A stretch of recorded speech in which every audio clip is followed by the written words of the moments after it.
네, 안녕하세요. 법무법인 강산의 김은유 변호사입니다. 여러분들 아침에 보시는 조간신문에 이렇게 보면 지역주택조합 광고가 아마 일주일이면 한두 개 정도는 보실 겁니다. 그리고 또 요새는 이제 분양가 상한제 때문에 그걸 피하기 위해서 아마 돌아다니시다 보면 뭐 지역주택조합 추진위원회 이런 식으로 많이 간판이 걸려 있습니다. 그런데 이 지역주택조합이 2019년과 2020년이 법이 개정돼서 그야말로 확 바뀌었습니다. 그래서 오늘은 많이 바뀐 지역주택조합에 대해서 좀 알고 지역주택조합을 참여하고 또는 이미 참여를 했다면 어떻게 운영을 하고 또 어떻게 성공적인 지역주택조합 아파트를 마련할지 그런 부분에 대해서 말씀드려 보겠습니다. 뭐 저희가 준비한 컨텐츠는 이렇게 장단점부터 시작해서 오늘 44 위약금까지입니다. 자, 먼저 장점, 주택조합, 지역주택조합의 장단점에 대해서 살펴보겠습니다. 장점은 요즘은 제일 큰 부각되는 장점이 분양가 상한제 예외라는 겁니다. 분양가 상한제에 예외가 됩니다. 그래서 요즘은 시행사들이 아예 토지를 전부 확보해서 지역주택조합으로 추진하는 경우가 많이 있습니다. 물론 그렇게 하면 지역주택조합의 본 뜻에는 맞지는 않는 겁니다. 지역주택조합은 집 없는 서민들이 값싸게 마련하기 위한 거지, 시행사들이 어찌 보면 편법으로 분양가 상한제를 피하기 위해서 그렇게 만든 제도는 아닙니다. 어쨌든 지금은 가장 큰 장점이 분양가 상한제 예외다. 그 다음에 이제 청약 통장이 필요가 없습니다. 그리고 일반 분양주택보다 관리여에 따라서 가격이 저렴하다. 아마 신문지상이나 또는 여러 홍보관 이런 데 가보면 가장 많이 홍보하는 게 가격이 저렴하다.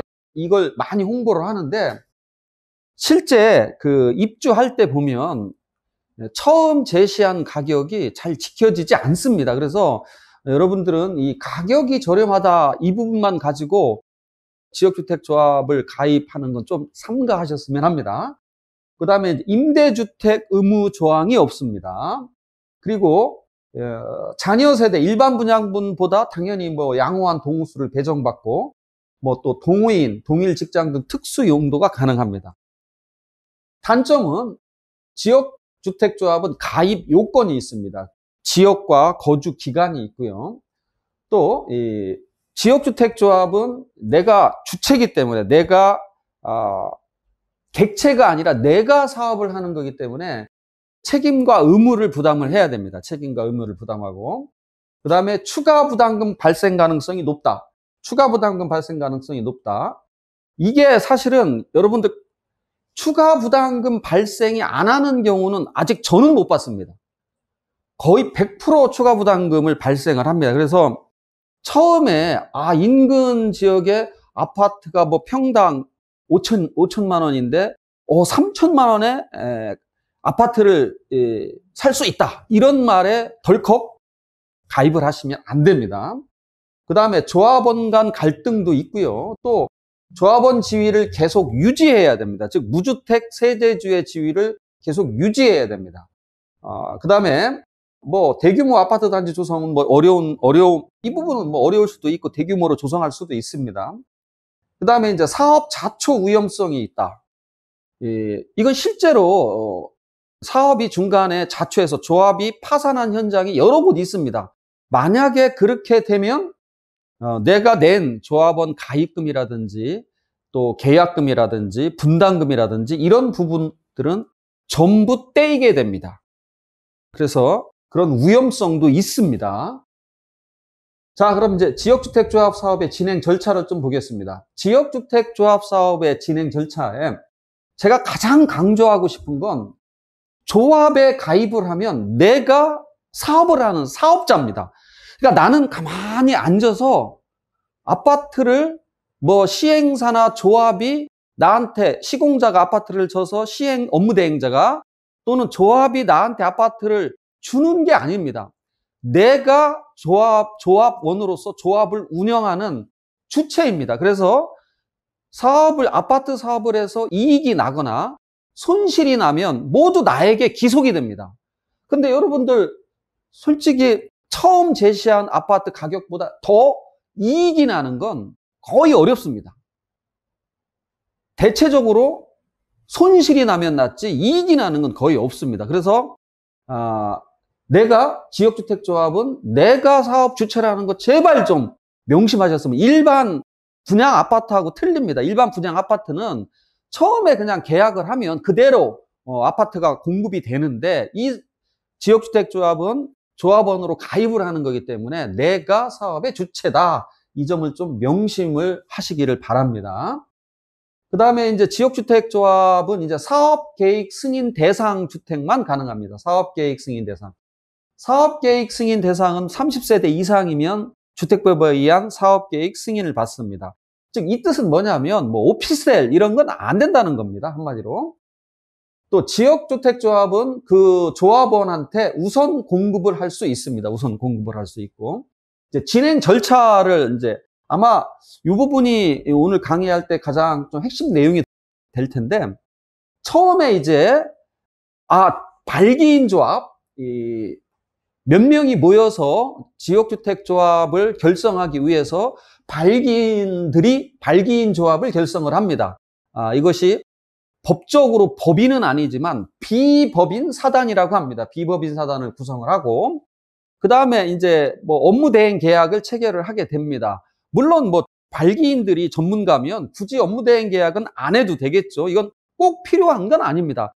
하지만 그 전문성이 부족하다라고 하면 업무 대행 계약을 체결하고, 그 다음에 이제 이게 2019년 바뀐 부분인데, 사용권입니다. 소유권은 아니고 50%의 사용 권한을 확보를 해야지만 이 발기인들이 조합원 모집 신고를 할 수 있습니다. 그러니까 전에는 쉽게 얘기해서 아무것도 없이 토지 사용권도 확보하지 않고 뭐 토지 소유권도 확보하지 않고 아무런 제약도 없이 그냥 신문에다 그냥 지역주택조합원 모집 공고를 했습니다. 참, 좀 어찌 보면 좀 황당하죠? 그러니까 아무 제약도 없이 그냥 싸게, 인근 아파트 가격보다 싸게 해서 그렇게 모집을 하던 시절도 있었습니다. 그런데 너무나 그 부분이 폐해가 많다라고 해서 정부가 제도 개선을 해서 이제 조합원 모집 신고 제도를 도입을 했고, 또 그것도 부족해서 이제 사용권을 확보를 50% 사용권을 확보하도록 또 개정을 했습니다. 그래서 조합원을 모집을 신고하려면 신고해서 구청으로부터 수리가 돼야지만 조합원을 모집할 수가 있는 겁니다. 그러려고 하면 50%의 사용 권한을 확보해야 된다. 그리고 조합원 모집 신고해서 구청으로부터 수리가 돼야 됩니다. 수리가 안 되면 모집을 할 수가 없습니다. 그래서 수리가 되면 이제 공고를 하게 됩니다. 신문지상에 공고를 하게 되고, 그 다음에 이제 조합원을 모집을 하게 되죠. 그래서 예정 건설 세대수, 만약에 1000세대라고 하면 50% 이상이니까 501명을 모집해야 되겠죠. 예정 건설 세대수의 50% 이상의 조합원을 모집해야 되고, 그 다음에 최소 20명 이상의 조합원을 모집을 해야 됩니다. 조합원을 모집을 하고, 그 다음에 이제 아까 50%인데 이제 80%, 이 80%의 사용 권한을 30%를 추가로 확보를 해야 됩니다. 30%를 추가로 확보해서 80%의 사용 권한을 확보하고, 그 다음에 이제 이게 가장 핵심적으로 또 바뀐 내용입니다. 뭐냐? 15%의 소유권을 확보를 해야 되고, 그렇게 하고 나서 이제 이 창립총회를 개최를 하게 됩니다. 창립총회를 개최하고, 그 다음에 조합 설립 인가 신청을 그때서야 할 수가 있습니다. 물론 이 창립총회는 뭐 다시 설명드리면 50% 이상의 조합원, 20명, 최소 20명 이상으로서 50% 이상의 조합원을 모집하고 80% 이상의 사용권은 그 다음에 15%의 소유권을 확보하고 창립총회를 한 이후에야 비로소 지역주택조합 설립 인가 신청을 지방자치단체, 구청에 하게 됩니다. 그 다음에 이제 조합 설립 인가를 받게 되면 이제 모집을 못한 추가 조합원을 모집을 할 수 있고, 그 다음에 이제 등록 사업자, 뭐 시공자겠죠. 그 시공자 선정을 하고 계약을 합니다. 시공자 선정을 하고 계약을 하고, 그 다음에 사업계획 승인, 뭐 일반 집으로 치면 건축허가죠.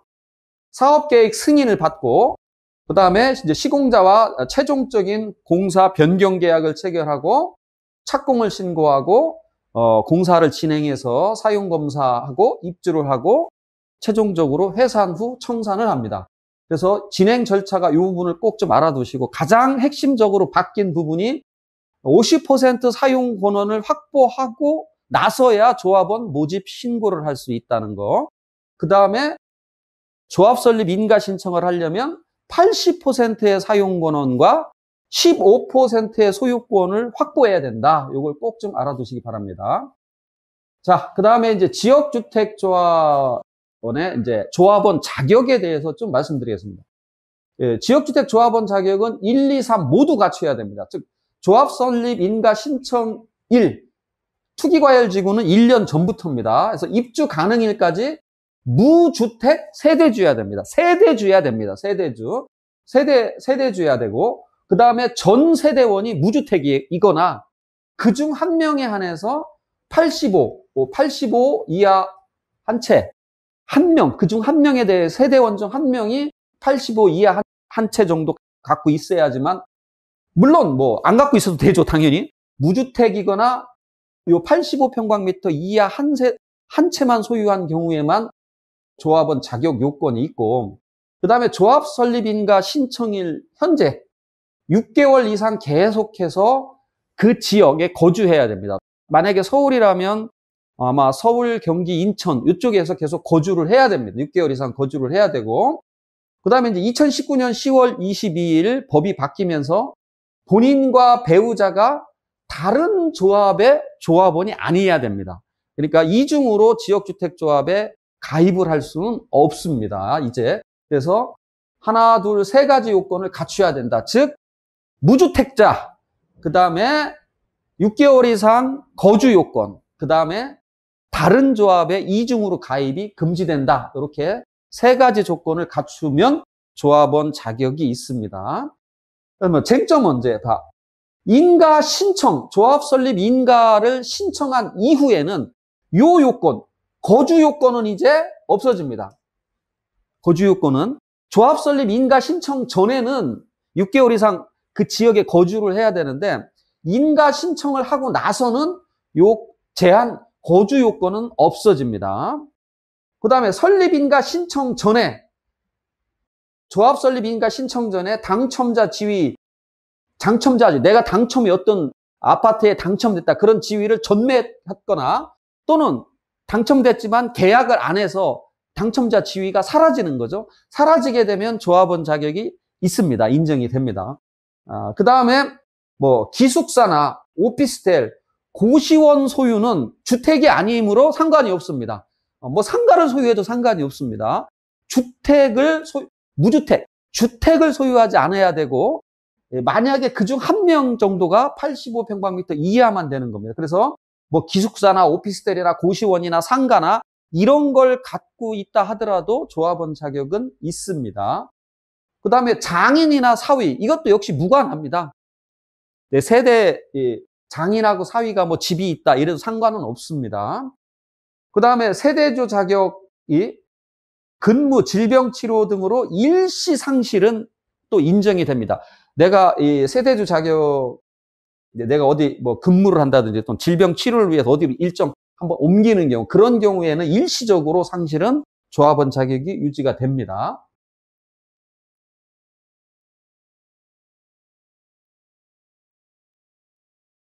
조합원 모집 신고 제도가 도입이 됐다. 아까 말씀드렸습니다.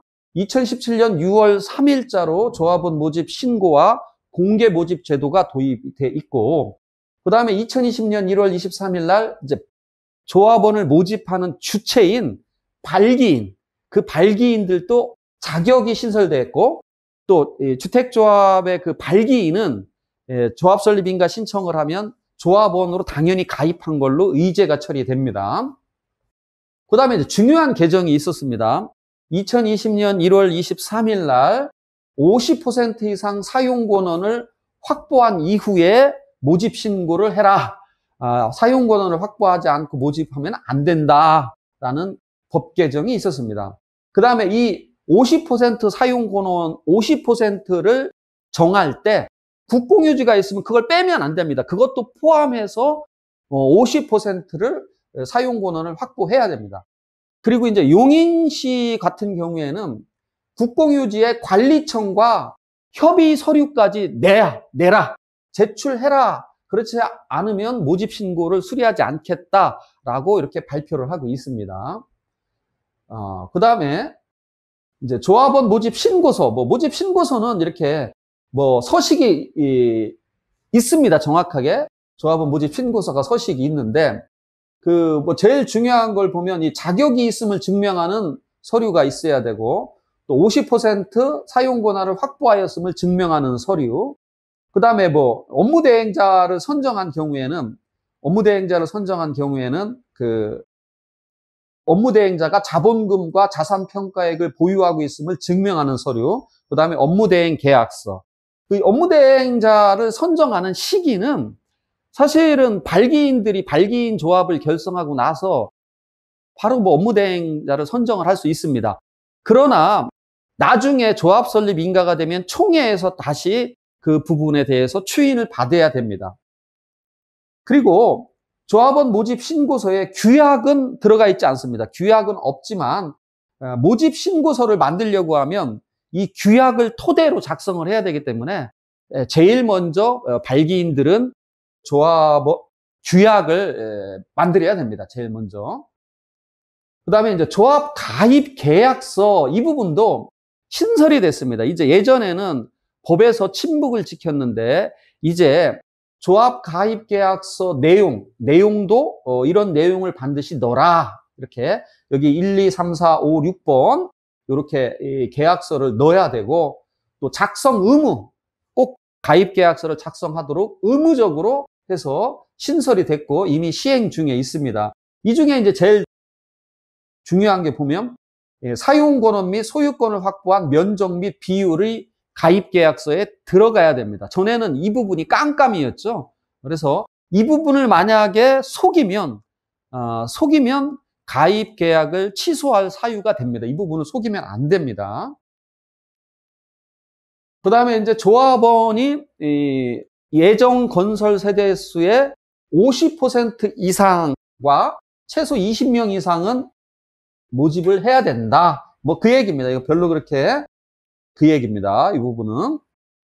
그래서 조합원 구성 요건 유지 의무를 명확하게 했다.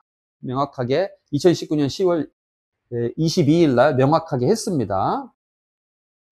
그 다음에 가입비 예치 및 반환도 신설했습니다. 이것도 정말로 중요한 개정입니다. 참 잘 개정했습니다. 이 부분은 참 국토교통부한테 제가 이렇게 박수를 쳐드리고 싶습니다. 이 부분에 참 우리나라 같은 경우에 사실 차를 한 대 사도 꼼꼼히 여러 가지를 비교해보고 이렇게 사는데, 제가 이제 변호사 벌써 30년 가까이 됐는데요. 이상하게 이렇게 내 전 재산을 투입하는 이런 계약은 충동적으로 가입을 하는 경우가 많습니다. 그래서 지나가다가 괜히 우리 이쪽에 지금 평당 5천만 원 아파트가 5천만 원인데 3천만 원이면 된대. 그냥 이것저것 알아보지 않고 가입을 하는 경우가 많습니다. 그 다음에 이제 집에 와서 생각해보고, 그 다음에 이제 집에 와서 이제 검색도 해봅니다. 그러면 지역주택조합이 문제가 많다 하더라. 이런 것들을 검색을 하고 또 전화 같은 거 하죠. 너 왜 가입했어? 막 이런 식으로 이제 이야기를 들으면, 급히 이제 다음날, 그 모집하는 발기인 그쪽에 전화를 했던가 찾아가서, 돌려주세요. 나 없던 걸로 해주세요. 라고 하는데, 뜻대로 안 되죠. 근데 이제는 그런 게 가능합니다. 이제 2020년 작년 12월 11일부터 시행이 됐고, 이 시행 이후에 최초로 조합원 모집 신고를 하는 경우, 그러니까 이 이전에 조합원 모집 신고한 경우는 뭐 이 법조항이 적용이 안 됩니다. 그래서 이 2020년 12월 11일부터 조합원 모집 신고를 하는 경우, 그러니까 지금은 여러분들이 이제 조합원 모집을 하려고 하면 여기서 꼭 우리가 알아야 될 게 있죠. 그래서 알아야 될 게 있죠. 처음에 가장 먼저 질문할 게 뭐다? 최초로 조합원 모집 신고 언제 했습니까? 몇 월 며칠 날 했습니까? 라고 물어봐야 됩니다. 그래서 2020년 12월 11일 전이다. 그걸 반드시 그 가입 계약서에다가 기재를 해 놓으십시오. 최초 조합원 모집 신고한 날짜가 언제인지를 기재를 해야 됩니다. 그래서 2020년 12월 11일 이전에 일하면 이 가입비 예치제도가 작동을 안 합니다. 그래서 조금 더 주의를 하셔야 됩니다. 조금 더 꼼꼼히 주의를 하셔야 됩니다. 그래서 이 가입비, 이게 무슨 뜻이냐? 내가 낸 돈을 예치를 하고, 내가 낸 돈을 예치를 해야 됩니다. 그래서 중요한 게 30일 이내에 철회를 할 수 있다는 겁니다. 이게 가장 핵심입니다. 이제는 내가 잘못 가입했다라고 생각 들면 가입 계약서 쓴 날로부터 30일 이내에 철회해버리면 됩니다. 그러면 가입비 예치한 돈, 그 가입비 예치한 돈을 다 돌려받을 수 있고 조합에서 탈퇴를 할 수 있습니다. 굉장히 좋은 제도가 신설이 됐습니다. 그래서 여러분들은, 그러나 꼭 여기서 핵심으로 꼭 알아두실 건 2020년 12월 11일 후부터 모집 신고를 하는 경우부터 작동을 한다. 이 부분을 여러분들이 꼭 명심하고 가입을 하셔야 됩니다. 그 다음에 이제 사업종결총회가 신설됐습니다. 이건 뭐 무슨 얘기냐? 주택조합의 발기인은 모집 신고가 수리된 날로부터 2년, 요 2년이 되는 날까지 조합 설립 인가를 받지 못하면, 사람들이 한번 모여서 받지 못하면 총회를 열어서 아예 사업을 종결하다.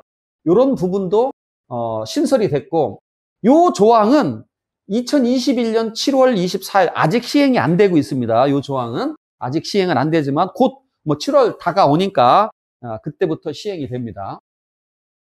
그 다음에 이제 조합원 추가 모집하고 결혼 충원, 조합원 추가 모집. 그 공개 모집, 아까 조합원은 신고를 하고 그 다음에 수리가 된 이후에 공개 모집을 해야 됩니다. 공개 모집을 해야 됩니다. 그래서 조합 설립 인가 전에는 공개 모집을 해야 됩니다. 조합 설립 인가 전에는 공개 모집을 해야 합니다.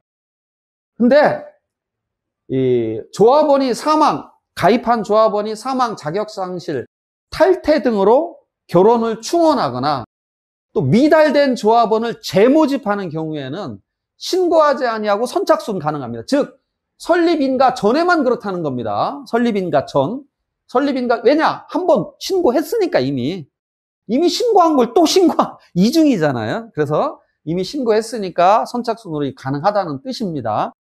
뭐 당연하죠. 이건 이미 신고했는데 뭘 또 신고를 해. 그러니까 그러나 조합 설립 인가 후에는 이제 얘기가 확 달라집니다. 이때는 원칙적으로는 교체나 신규 가입이 불가합니다. 교체나 신규 가입이 불가합니다. 원칙은, 다만 예외적으로 추가 모집 승인을 받은 경우, 추가 모집 신고를 해서 승인을 받은 경우만 가능하고, 그것도 언제까지다? 사업계획 승인 신청일 전까지만 추가 모집 신고를 해서 승인을 받고 모집을 할 수가 있습니다. 조합 설립 인가 후에는, 그러니까 원칙은 불가하지만 추가 모집 승인을 받았을 경우에만 사업계획 승인 신청일 전까지는 가능하다. 그 다음에 이제 결혼을 보충하는 경우. 그래서 결혼 보충이 이제 어떤 경우냐? 사망. 그러니까 조합 가입을 한 분이 사망했을 경우. 요 상속 부분이 아니라 결혼입니다. 결혼. 그러니까 돌아가신 경우. 이게 무슨 뜻이냐? 그러니까 조합 가입하신 분이 조합을 가입하고 돌아가시면 그 자격이 상속되는 게 아니라는 겁니다. 그 자격이 상속되는 게 아니고 그냥 결혼으로 처리돼서 교체나 신규 가입을 할 수 있다는 것, 충원을 할 수 있다는 겁니다. 그 다음에 이제 사업계획 승인을 받고, 그 다음에 소유권을 전부 확보하고, 그러니까 우리가 지역주택조합 아파트를 요구하는 예정 부지 소유권을 전부를 확보해야 됩니다. 전부를 확보하고 그 이후에 이제 양도가 가능한 조합원 지위 양도가 그때 가능합니다. 그 양도, 증여, 판결 이런 경우 그 다음에 탈퇴로 인해서 조합원들이 탈퇴로 이런 말을 하니까 여러분들은 조합원 탈퇴가 쉽게 되는 것처럼 생각을 하시는데 사실상 탈퇴는 거의 불가능합니다. 이거 탈퇴로 50% 미만 이거는 없다라고 생각하시면 탈퇴 정말 어렵습니다. 아까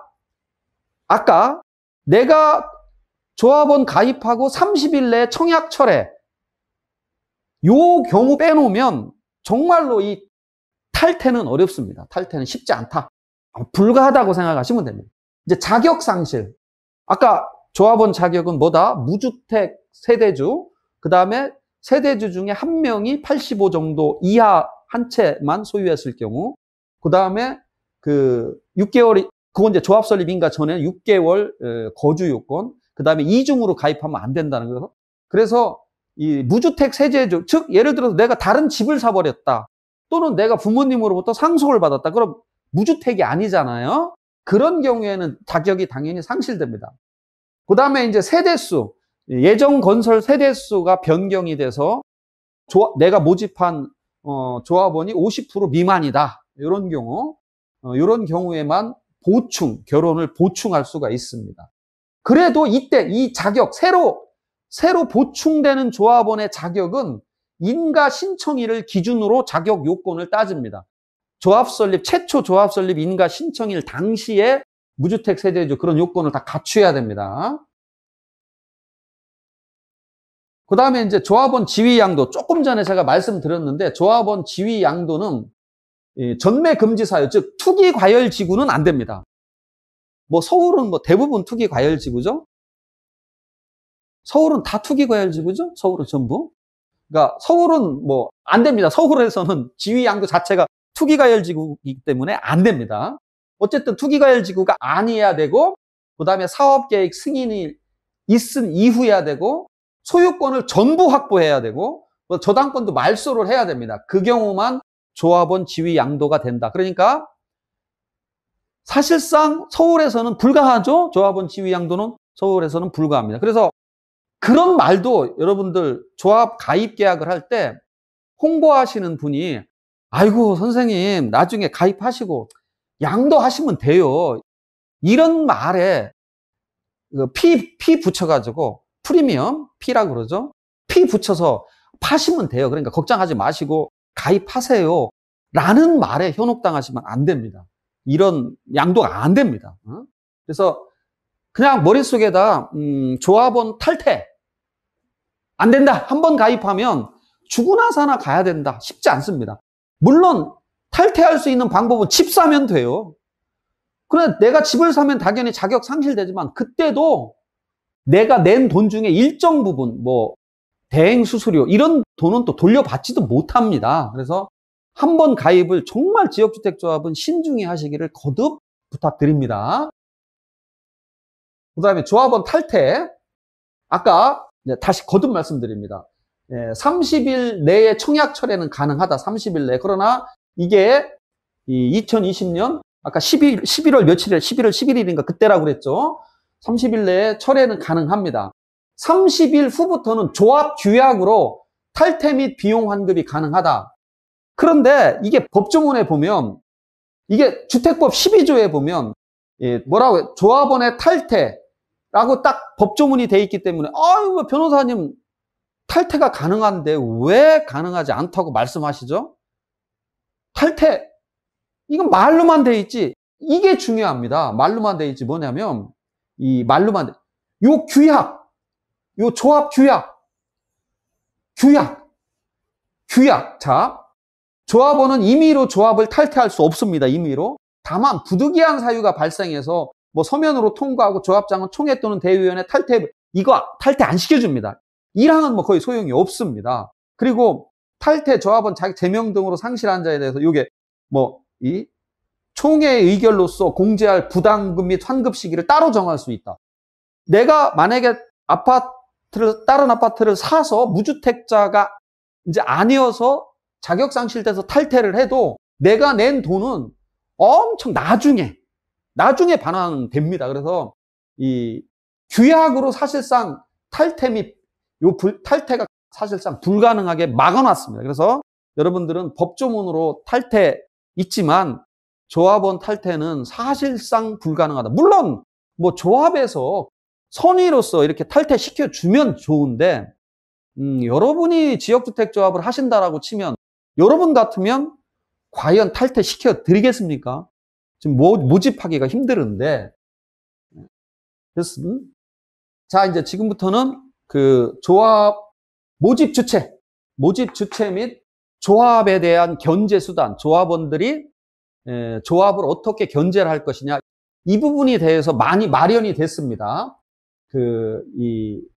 진짜 이것도 국토교통부가 정말 전에는 조합 견제 수단이 상당히 약했습니다. 그런데 지금은 이 조합에 대한 견제 수단을 많이 마련을 했습니다. 그래서 2017년 6월 3일부터 모집 신고 제도를 도입하고 공개 모집을 했고 그 다음에 이제 2019년 요 날짜 12월 10일 날 개정을 해서 2020년 6월 11일부터 시행이 되는데 이미 시행돼도 작년부터 여기 조합 가입 시 예치 또 조합 가입비를 예치해라. 그 다음에 30일 내에 철회하면 환급해주라. 이런 제도도 생겼고 그 다음에 연간 자금 운용 개입 및 자금 집행 실적을 시장군수한테 제출해야 됩니다. 그리고 또 조합원이 정보공개 요청을 하면 공개를 해야 됩니다. 즉 자금 운용 계획과 내가 조합원들로부터 받은 돈을 어디다 집행을 했다. 이런 부분들을 다 공개를 해야 됩니다. 이제 그 다음에 모집 주체라고 하면 발기인과 업무대행자를 말합니다. 발기인과 업무대행자가 주택법을 위반하면 시장군수, 서울의 경우에는 구청장이죠. 시정요구 등 필요한 조치를 할 수 있도록 법이 개정됐습니다. 그 다음에 사업주체가 이제 주택 공급을 할 때 그 광고를 하면 그 사본을 반드시 또 구청장한테 제출을 하도록 이렇게 강화를 시켰습니다. 그 다음에 이제 2023년 1월 24일 참 이때 많이 중요한 개정이 많았습니다. 그래서 시행은 2020년 7월 24일, 2020년 12월 11일 시행이 어떤 거는 7월 24일 시행되고 어떤 건 12월 11일 시행되는데 지금은 뭐 2021년이니까 전부 시행이 되죠. 그래서 자 토지 사용 권한을 50% 이상 확보하고 모집 신고 제도가 도입이 됐고 그 다음에 발기인 자격 기준도 설정이 됐고 그 다음에 계약서 내용을 제시하고 반드시 작성을 해야 되고 그 다음에 계약서의 설명 의무까지 계약서 내용을 설명 의무까지 규정하고 있습니다. 그 다음에 더 나아가서 계약서 내용 설명에 대해서 내가 이해했다라는 이해 확인서까지 받아야 됩니다. 이해 확인서까지. 이게 왜 이러느냐? 하도 그냥 싼 맛에 옆에 5천만 원인데 여기 3천만 원이래. 그냥 가입하니까 여기에 보면 선생님 이거 가입하면 나중에 추가 부담금 더 늘어날 수 있습니다. 이런 내용들을 설명을 해야 됩니다. 그래서 이해했다라는 이해 확인서까지 받아야 됩니다. 이해 확인서까지. 그 다음에 조합원 모집 광고할 때 준수상 모집 광고를 함부로 못 합니다. 이제 자기 마음대로 모집 광고를 못 합니다. 그다음에 모집할 때 금지 사항도 딱 모집할 때 이렇게 하면 안 돼라는 금지 사항도 뒀고, 그다음에 조합 설립 인가 시 토지 소유권 15% 이상 확보 조항. 제가 이따 다시 설명드리는데 이게 참 사실 이 토지 소유권 확보 이 부분은 참 함부로 지역주택조합 가입하는 걸 막기 위해서 정부가 개정을 했는데 참 여러 가지 법적인 그 쟁점이 있습니다. 어려운 점이 있습니다. 이건 나중에 추가 설명드리고, 그 다음에 자금은 신탁업자한테 보관해야 된다. 자금은 업무대행자가 아닙니다. 자금은 신탁회사한테 보관을 해야 되고, 그 다음에 계약금 등 모든 거래 행위를 장부를 작성해서 보관을 해야 됩니다. 참 엄청난 개정이 있었죠. 또 발기인이나 업무대행자는 분기별 실적 보고서 작성을 해서 이것도 또 공개를 해야 됩니다. 그러니까 상당한 이 조합 모집 주체, 발기인이나 또 이 업무대행자 또는 이제 조합이 설립이 인가가 되면 조합에 대해서 이렇게 많은 견제 수단을 이제 확보를 했고, 그래서 이 강의를 듣는 이제 지금 조합 임원분들은 이런 부분들을 철저히 지키셔야 됩니다. 이제 공부를 해서 철저히 지키셔야 됩니다. 주요 개정 내용을 이제 하나하나 한번 살펴보겠습니다. 그래서 주요 개정 내용을 보면 2019년의 개정 내용을 보면 여기 시정 요구 등 필요한 조치를 할 수 있고 표지 광고 사본을 제출하도록 되어 있고, 그 다음에 자금 운용 계획, 가입비 예치기관에 예치하고 30일 내에 청약 철회 및 환급하도록 이렇게 개정이 됐고, 이제 2020년에는 정말로 많은 아까 지금 설명드린 이렇게 이 표로 이렇게 제가 정리를 해놨으니까 여러분은 이 표를 보고 참 엄청난 개정이 있었죠. 그래서 확 바뀌었다는 겁니다. 사실은 이제 이거대로 해야 됩니다. 사실은 이렇게. 저는 뭐 개인적으로는 이 법 개정은 굉장히 참 훌륭하다 이런 생각은 갖고 있습니다. 그래서 이거 또 중복 설명할 필요는 없으니까 여러분들이 표로, 아이고 제가 이거 눈도 작은데 이거 작성하느냐 되게 힘들었습니다. 그러니까 여러분들이 편하게 보시고요. 모집 주체에 대한 이제 시정 요구. 아까 시장군수 구청장이 모집 주체는 발기인과 업무 대행자를 말합니다. 법에 위반하면 이렇게 업무 대행하는 모집 주체라고 하는데, 시정 요구 등 필요한 조치를 명할 수 있습니다. 그래서 만약에 그 명령을 따르지 아니하면 1년 이하의 징역, 1천만 원 이하의 벌금에 처합니다. 그래서 여러분들은 이제 조합원들은 만약에 조합 임원들이 뭔가 법을 안 지키는 것 같다라고 얘기를 하면 민원을 제기하시면 됩니다. 그 구청에, 서울 같으면 구청에 민원을 제기해서 이렇게 시정 요구 등 필요한 조치를 명해달라라고 민원을 제기를 하실 수 있는 길이 열렸고, 그런 민원 제기를 하면 이제 뭐 제가 서울시 동작구 고문 변호사로 있는데 동작구의 지역주택조합이 굉장히 많죠. 그래서 제가 뭐 담당자는 아니어서 정확하게는 모릅니다만, 그래도 담당자한테 한번 들은 이야기를 하면 이제 적극적으로 이렇게 요 조문을 활용할 계획이라고 말씀을 합니다. 그래서 여러분들은 이런 민원을 제기해서 시정 요구를 구청이 할 수 있도록 조치를 취하시면 됩니다. 그 다음에 발기인 임원 분기별 실적 보고서. 여기 분기별 실적 보고서 보면 여기 보면 모집 현황 또 소유권, 대지의 사용권 및 소유권 확보 현황. 그 다음에 이제 이 규칙으로 정한 거 보면 여기 뭐 주택조합에 필요한 관련 법령 신고 승인, 또 설계자, 시공자, 업무대행자 등과의 계약 체결 현황. 이게 중요합니다. 수익 및 비용에 관한 사항. 이게 참 애매하죠. 수익 및 비용에 관한 사항. 애매하긴 하지만 뭐 나름대로 또 명확합니다. 조합에서 수익, 돈을 받은 게 있으면 당연히 공개를 해야 되고, 또 비용, 돈이 지출된 거, 또 돈을 받은 거나 지출된 건 전부 공개하라는 겁니다. 그래서 이 부분 요게 자꾸 조합에서 정보 공개 요청하면 야, 그런 말이 어딨냐라고 하는데, 수익과 비용에 관한 사항을 여기에 해당이 되면 다 공개를 해야 됩니다.